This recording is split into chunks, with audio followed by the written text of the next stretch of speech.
काय नाव तुमचं? विमलबाई काळे. विमलबाई काळे. आता 5 गोळ्या घेतल्या, थोडा आराम पडला. काय त्रास होता? खोकल्याचा होता त्रास. किती दिवसापासून खोकला होता तुम्हाला? आता 15 दिवस झाले. 15 दिवस झाले होते. आणखी काय होऊन राहिलं होतं सोबत आता हा चेहरा सुजून राहिला.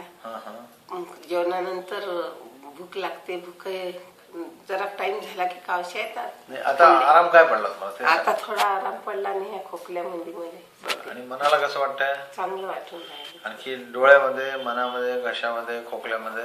डोळ्यातली थोडी आग कमी पडली, नाही तर नेहमी जळत राहतात तशी. तुम्हाला वाटलं का इतक्या लवकर फायदा होईल म्हणून? नाही वाटलं. नाही वाटलं. किती टक्के आराम आहे तुम्हाला? आता खोकल्यामध्ये थोडा बराच वाटला. किती 100 पैकी किती कमी झाला त्रास? तरी 25 झाला. 25% कमी झाला. ठीक आहे.